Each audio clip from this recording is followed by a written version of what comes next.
Ipasok natin ng ating mahiwagang mojo si Mahiwaga. Mahiwaga.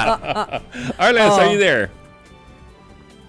Bok, Joby at Masen, nandito nga tayo Dami ngayon tao. sa Quirino Grandstand kung saan nagsimula na nga yung pahalik para sa Pong Nazareno bilang paghahanda sa paparating na traslasyon sa Biyernes. Kung makikita ninyo sa aking likuran, talagang tuloy-tuloy yung pagdating ng mga tao, pero kapag mas inikot pa natin yung camera dito sa kabilang bahagi, ay talagang aabot na dito sa Roxas Boulevard yung haba ng pila nito. Yung ilan sa ating mga nakausap dito, alas 6 pa lamang ng umaga, alas 8, alas 9 at mula sa iba't ibang mga lugar sa bansa, sa labas ng Metro Manila, talagang pumunta na rito. May ilan naman na kagabi pa lamang nandito na, pero syempre hindi sila nagkaroon ng pagkakataon na makapasok agad. Ngayon pa lang talaga, ilang minuto pa lang mula nung nagpapasok dito dahil kanina narinig natin na nagpahayag ng kanilang pagkadismaya yung ilang mga deboto dahil mga 40 minutes ago nagsimula yung pahalik pero hindi agad pinapasok yung mga kapatid natin na deboto ng Nazareno dahil inuna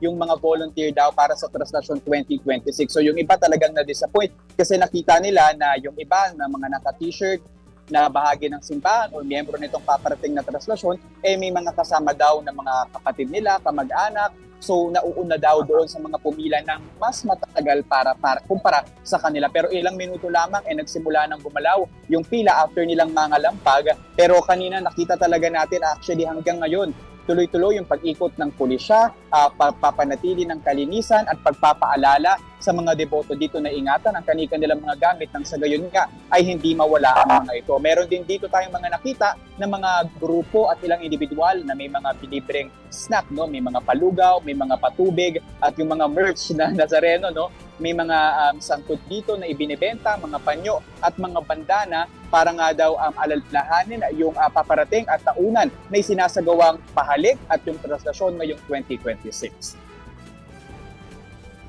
At bitawan natin si Arles at busy-busy pa siya at mahaba-haba pa ang kanyang gabi. Yes.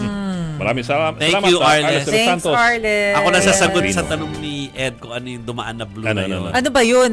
Kutson, kailangan mo ng kutson dun eh. Ang laking kutsyon nun, ha? Ano yun, kama? Para may, ba? ano sila, may pahingahan. Parang kutson eh. Di ba? Actually, mukha kutsyon, siyang pero hindi ko maisip kung bakit kutsyon. magdadala. Baka naman hindi para doon. Baka naman napadaan lang siya doon. So, dalawa sa Iniisip pahalik. kasi natin doon talaga Iniisip na siya. natin. Bakit siya may bit-bit na gano'n? Although kanina Sa may Quirino mga Grandstand naglatag doon. doon sa may mga naglatag doon sa pila kanina kasi pagod na sila na matagal na nakatayo. Correct. Anyway. Bagay. may blanket. Parang mas practical magdala ng silya kaysa ng kutsyon. Silya o kaya Yung sabi folding nga, chair ba? di ba doon maski nung New Year pinagbawal na po yung mga bagay na hindi tela sa Ano lang, park. sundot. Oo. Baka, Dapat tela. Hindi, Yeah. baka napadaan lang. Napadaan lang to. Sa Quirino Grandstand? Ano yun? Saan siya pupunta? Naalala mo dati, ang mga binibitbit sofa mismo na kahoy. Yung mga bamboo sofa, di ba? Bit talagang Hindi ano. naman, yung bambuso pa. Oh, grabe ko. Naalala mo? Hindi. Matagal lang. Ay, naku, yung mga viewers natin alam yan. Yung mga naglalako, nung parang mga bamboo na Nilalako. Yung mga nilalako. binibenta. Akala ko naman, dala-dala na galing sa bahay. Parang, okay. parang mahal na araw naman yun. Hindi naman yun Yeah. Nazareno. So mga kapatid, yung coverage Ayun, namin. pinagbawalan nyo kasi kami magtanong kay Arlen. Kami na tuloy nag-isip. Pero hanggang Friday po, meron kami mga update tungkol dyan po sa Pista ng Nazareno.